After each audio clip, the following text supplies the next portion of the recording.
ಚೌಡಮ್ಮ ಚೌಡಮ್ಮ ಆದಿಶಕ್ತಿ ಚೌಡಮ್ಮ ಚೌಡಮ್ಮ ಚೌಡಮ್ಮ ಆದಿಶಕ್ತಿ ಚೌಡಮ್ಮ ಎಲ್ಲೆಲ್ಲೂ ನಿನ್ನ ಛಾಯೆಯೇ ಚೌಡಮ್ಮ. ಸಮಸ್ತ ನನ್ನ ಕರ್ನಾಟಕ ಜನತೆಗೆ ನಿಮ್ಮ ಲಕ್ಷ್ಮೀಕಾಂತ್ ಮಾಡುವ ನಮಸ್ಕಾರಗಳು. ಇವತ್ತಿನ ಸುಂದರವಾದ ಸಂದೇಶದ ವಿಡಿಯೋವೊಂದಿಗೆ ನಿಮ್ಮ ಮುಂದೆ ಬರುತ್ತಿದ್ದೇನೆ. ಇವತ್ತಿನ ವಿಶೇಷತೆ ಏನಪ್ಪ ಅಂದರೆ, ಇಂದು ನಾವು ಸಡಗರ ಸಂಭ್ರಮದಿಂದ ಆಚರಣೆ ಮಾಡುತ್ತಿರುವಂಥ ಚೌಡೇಶ್ವರಿ ಜಾತ್ರೆಯ ಹಾರ್ದಿಕ ಶುಭಾಶಯಗಳನ್ನು ಕೋರುತ್ತಾ, ತಾಯಿ ಚೌಡೇಶ್ವರಿ ದೇವಿಯ ಕೃಪಾಶೀರ್ವಾದ ಎಲ್ಲರ ಮೇಲೆ ಇರಲಿ ಅಂತ ಹೇಳುತ್ತಾ, ಇವತ್ತಿನ ಸುಂದರವಾದ ಸಂದೇಶವನ್ನು ನಿಮ್ಮ ಮುಂದೆ ತೆಗೆದುಕೊಂಡು ಬರುವ ಪ್ರಯತ್ನ.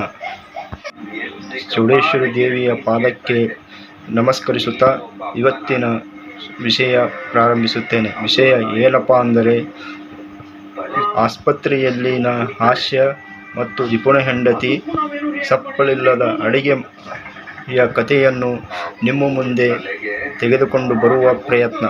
ಯಾವ ರೀತಿ ಜಿಪುಣ ಹೆಂಡತಿಯ ಹಾಸ್ಯ ಕಥೆ ಇದೆ ಅನ್ನೋದನ್ನು ನಾವೆಲ್ಲರೂ ಕೇಳೋಣ.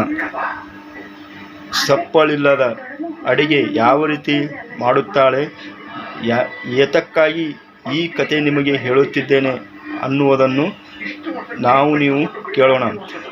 ಉಣ್ಣುವ ಜಂಗಮ ಮನೆಗೆ ಬಂದರೆ ನಡೆ ನಡೆ ಎಂಬುವರು ಉಮ್ಮದ ಲಿಂಗಕ್ಕೆ ಬೋನ ಹಿಡಿಯುವರಯ್ಯ ಅಂತ ವಚನದಲ್ಲಿ ಹೇಳಿದ ಹಾಗೆ ಯಾವ ರೀತಿ ಆಸ್ಪತ್ರೆಯಲ್ಲಿ ಹಾಸ್ಯಕತೆ ನಡೆಯುತ್ತವೆ, ಹಾಸ್ಯಕತೆಗಳು ಇರುತ್ತವೆ ಅನ್ನುವುದನ್ನು ನಿಮಗೆ ಒಂದು ಹಾಸ್ಯಕತೆಯನ್ನು ತೆಗೆದುಕೊಂಡು ನಿಮ್ಮ ಮುಂದೆ ಬರುತ್ತಿದ್ದೇನೆ.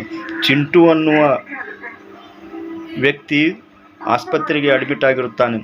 ಅಡ್ಮಿಟ್ ಆಗಿದ್ದಾಗ ಅಲ್ಲಿ ಆಸ್ಪತ್ರೆಯಲ್ಲಿ ಮೋಟಮ್ಮ ಅನ್ನುವ ನರ್ಸ್ ಅವನು ಉಪಚಾರ ಮಾಡುತ್ತಿರುತ್ತಾಳೆ. ಆಗ ಉಪಚಾರ ಮಾಡುತ್ತಿರುವಾಗ 7 ದಿನ ಅವನು ಆಸ್ಪತ್ರೆಯಲ್ಲಿ ಬೆಡ್ ಮೇಲೆ ಅವನು ಉಪಚಾರ ಮಾಡಿಕೊಂಡಿರುತ್ತಾನೆ. 7ನೇ ದಿನ ಅವನು ಡಿಸ್ಚಾರ್ಜ್ ಆಗಿ ಮನೆಗೆ ಹೋಗುವ ಸಂದರ್ಭದಲ್ಲಿ ಆಗ ಚಿಂಟು ಹೇಳುತ್ತಾನೆ ಮೋಟಮ್ಮಳಿಗೆ, ನೀನೆಂದರೆ ನನಗೆ ಇಷ್ಟ, ನಿನ್ನ ಮನಸ್ಸು ನಾನು ಕದ್ದಿದ್ದೇನೆ ಅಂತ ಹೇಳುತ್ತಾನೆ. ಆಗ ಮೋಟಮ್ಮ ಚಿಂಟುಗೆ ಹೇಳುತ್ತಾಳೆ, ನೀನು ನನ್ನ ಮನಸ್ಸೇನು ಕದ್ದಿರುವುದು, ನೀನು ನನ್ನ ಮನಸ್ಸು ಕದಿಯೋಕ್ಕಿಂತ ಮುಂಚಿತವಾಗಿ ಡಾಕ್ಟರ್ ನಿನ್ನ 2 ಕಿಡ್ನಿನೇ ಕದ್ದಿಬಿಟ್ಟಿದ್ದಾರಲ್ಲ ಅಂತ ಹೇಳುತ್ತಾಳೆ. ಅಂತ ಈ ಹಾಸ್ಯಕತೆ ಯಾವ ರೀತಿ ಆಸ್ಪತ್ರೆಯಲ್ಲಿ ನಡೆಯುತ್ತವೆ ಅನ್ನುವುದನ್ನು ನಿಮಗೆ ಒಂದು ಸಣ್ಣ ಹಾಸ್ಯ.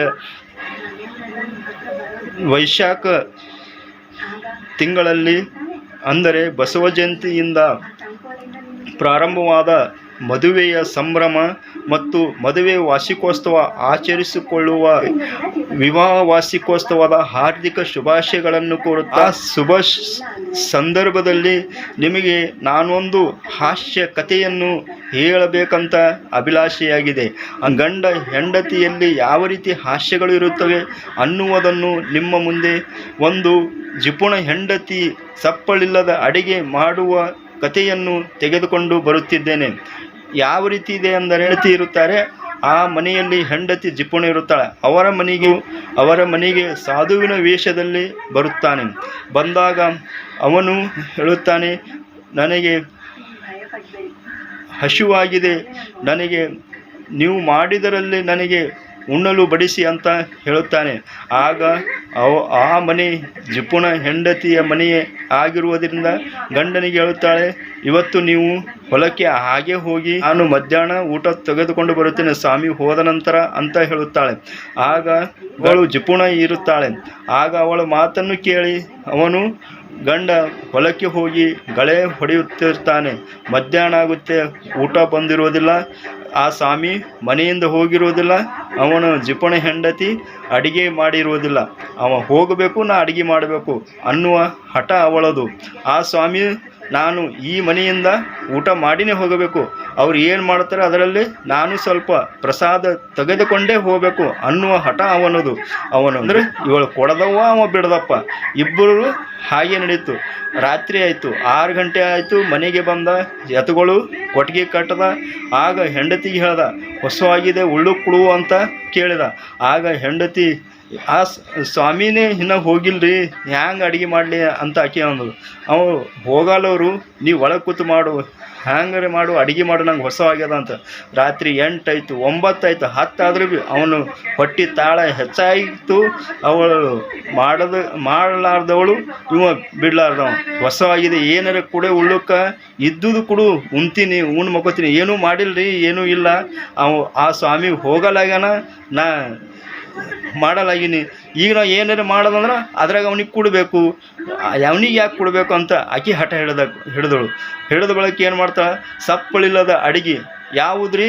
ಸಪ್ಪಳಿಲ್ಲದ ಅಡಿಗೆ ಅಂದ್ರೆ, ಸಪ್ಪಳಿಲ್ಲದ ಅಡಿಗೆ ಯಾವುದಂದ್ರೆ ಶೌಂಗಿ ಬಸದಳು. ಶೌಂಗಿ ಅದು ವಾಸನೆ ಬರಲಾರ್ದಂಗೆ ಶೌಂಗಿ ಮಾಡಿದಳು. ಶೌಂಗಿ ಮಾಡಿ ಇಟ್ಟಳು. ಅವನಿಗೆ ನೋಡಳು, ಅವ ಇನ್ನ ಕಾಣ್ತಿರ್ದೆ ಪಿಳಿ ಕಣ್ಣು ಬಿಟ್ಕೊಂಡು ನೋಡ್ಕೊತೇ ಕೂತಾನ. ಇವ್ರು ಏನು ಮಾಡ್ತಾರೆ, ಏನು ಉಣ್ತಾರೆ ಅಂತ. ಅದಕ್ಕೆ ನಾನು ನಿಮ್ಗೆ ಇಶಾರ ಮಾಡ್ತೀನಿ, ನೀವು ಬರಾಗತ್ತೀರಿ ಅಂತ ಅವರು ಹೇಳ್ತಾಳೆ. ಆಗ ಆ ಸ್ವಾಮಿ ಏನು ಮಾಡ್ತಾನೆ, ಇವ್ರು ಏನಾರು ಮಾಡ್ತಿರ್ಬೇಕು ಅಂತ ಕತ್ತಲಾಗೆ ನಾ ಕರಿತೀನಿ, ನೀವು ಬರಬೇಕು ಒಳಗಂತ ಹೇಳ್ತಾ. ಲೈಟ್ ಹಾಕಲ್ಲ, ಚಿಮಣಿ ಹಚ್ಚಲ್ಲ, ಏನೂ ಇಲ್ಲ, ಕತ್ತಲೆಗೆ ಅಡುಗೆ ಮಾಡ್ತಾಳೆ. ಅಡುಗೆ ಮಾಡಿ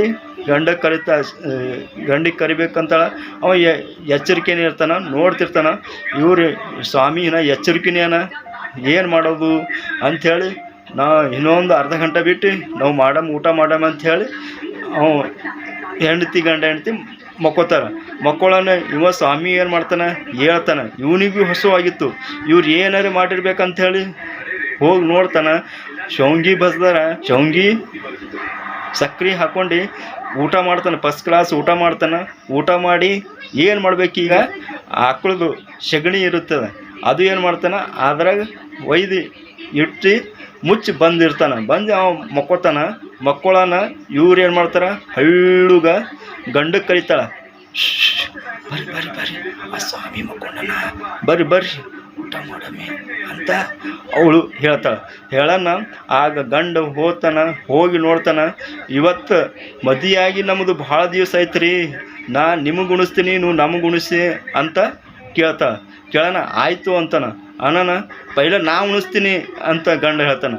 ಇಲ್ಲ ಇವತ್ತು ನಾ ಉಣಿಸ್ತೀನಿ, ಭಾಳ ದಿನ ಮೇಲೆ ನಮ್ಮ ಮದುವೆಯಾಗಿ ಭಾಳ ದಿನ ಆಯಿತು. ಗಂಡಗ ಹಾಕ್ತಾಳು ಒಂದು ತುತ್ತು ಬಾಯಾಗ, ಗಂಡ ಹೆಂಡತಿಗೆ ಹಾಕ್ತಾನೆ. ಅಣ್ಣನ ಇದು ಒಂದು ಥರನೇ ಹತ್ತುಗುತ್ತದಲ್ಲ ಶೌಂಗಿ ಅಂತ ಹೇಳ್ತಾನೆ. ಆ ಶೌಂಗಿ ಹಂಗೆ ಅದ ರೀ, ವಾಸ ಬರಬೇಡ್ದಂತೇಳ ನಾ ಈ ಥರ ಮಾಡೀನಿ ಅಂತ ಹೇಳೋಣ. ಅವಾಗ ಏನು ಮಾಡ್ತಾನೆ, ಸ್ವಾಮಿ ಬರ್ತಾನೆ. ಆವಾಜ್ ಆಗುತ್ತೆ ಕೇಳಿ, ನೀವು ಊಟ ಮಾಡುತ್ತೀರಿ, ನಂಗೆ ಕೊಡಬೇಕು. ಅದು ನೀವು ಊಟ ಏನು ಮಾಡುತ್ತೀರಿ, ನಂಗೆ ಕೊಟ್ರಿ ಅಂದ್ರೆ ಅದು ಶೌಂಗಿ ಆಗ್ತದ, ನಮಗೆ ಕೊಟ್ಟಿಲ್ಲ ಅಂದ್ರೆ ಅದು ಸಗಣಿ ಆಗ್ತದ ಅಂತ ಹೇಳೋಣ. ಎದ್ದು ನೋಡ್ತಾರ, ಅದು ಸಗಣಿನೇ ಆಗ್ತದ. ಆಗ ಸ್ವಾಮಿ ಅಂತಾನ, ನೀವು ನಂಗೆ ಬಿಟ್ಟು ಉಂಟ್ರಲ್ಲ, ಅದಕ್ಕೆ ಅದು ಸಗಣಿ ಆಗ್ಯದ, ಶೌಂಗಿ ಹೋಗಿ ಸಗಣಿ ಆಗ್ಯದ ಅಂತ ಹೇಳ್ತಾನೆ.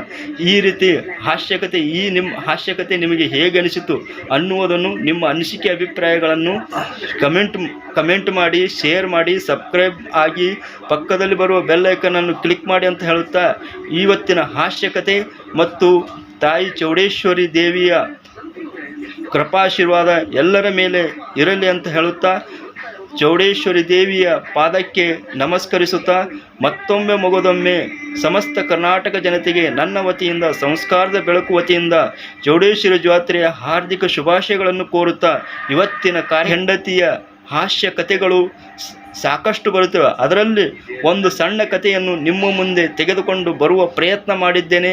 ಇಷ್ಟ ಆಗಿದೆ ಅಂತ ಭಾವಿಸುತ್ತಾ 2 ಸಣ್ಣ ಹಾಸ್ಯ ಕಥೆಗಳನ್ನು ತಿಳಿಸುವ ಪ್ರಯತ್ನ ಮಾಡಿದ್ದೇನೆ.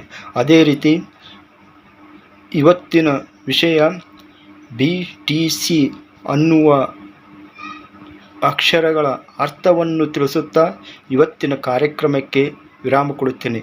BTC ಅಂದರೆ B ಅಂದರೆ ಬ್ಯಾಲೆನ್ಸ್, T ಅಂದರೆ ತಕ್ಕಡಿ, C ಅಂದರೆ ತೂಕ. ಈ 3 ಅಕ್ಷರಗಳನ್ನು ನಾವು ಈ ಕಾರ್ಯಕ್ರಮದ ವಿಡಿಯೋದಲ್ಲಿ ಕಾಣುತ್ತೇವೆ. ಅವು ಎಲ್ಲಿವೆ ಅನ್ನುವುದನ್ನು ಗುರುತಿಸಿ ಅಂತ ಹೇಳುತ್ತಾ, ಇವತ್ತಿನ ವಿಷಯದಲ್ಲಿ BTC ಅಂದರೆ ಬ್ಯಾಲೆನ್ಸ್, ತಕ್ಕಡಿ ಮತ್ತು ತೂಕ. ಈ 3 ಅಂದರೆ ಜೀವನದಲ್ಲಿ ನಾವು ನಮ್ಮ ಜೀವನವನ್ನು ತಕ್ಕಡಿಯಲ್ಲಿ ಯಾವ ರೀತಿ ಬ್ಯಾಲೆನ್ಸ್ ಮತ್ತು ತೂಕ ಇರುತ್ತದೆಯೋ ಅದೇ ರೀತಿ ನಮ್ಮ ಜೀವನ ಸಮತೋಲನವಾಗಿ ಸಾಗಿಸಬೇಕಂತ ಹೇಳುತ್ತಾ, ಸಂಸಾರ ಎಂಬ ಬಂಡಿ ಸುಗಮವಾಗಿ ಸಾಗಿಸಲು 2 ಚಕ್ರಗಳು ಬೇಕು, ಅದನ್ನು ಎಳೆಯಲು ಎತ್ತುಗಳು ಬೇಕು. ಯಾವ ರೀತಿ ಆ ಎತ್ತುಗಳು ಬಂಡಿಯನ್ನು ಎಳೆಯುತ್ತವೆ ಅದೇ ರೀತಿ ನಮ್ಮ ಜೀವನದಲ್ಲಿ ನಾವು ಸುಖ ದುಃಖ ಸೋಲು ಗೆಲುವು ಎಲ್ಲವನ್ನು ಸಮಾನವಾಗಿ ನಾವು ಕಾಣಬೇಕು ಅನ್ನುವುದೇ ಈ BTCಯ ತಾತ್ಪರ್ಯ ಅಂತ ಹೇಳುತ್ತಾ ಇವತ್ತಿನ ಕಾರ್ಯಕ್ರಮಕ್ಕೆ ಇಲ್ಲಿಗೆ ವಿರಾಮ ಕೊಡುತ್ತೇನೆ. ಶರಣಾರ್ಥಿಗಳೊಂದಿಗೆ ಧನ್ಯವಾದಗಳು ಅರ್ಪಿಸುತ್ತೇನೆ.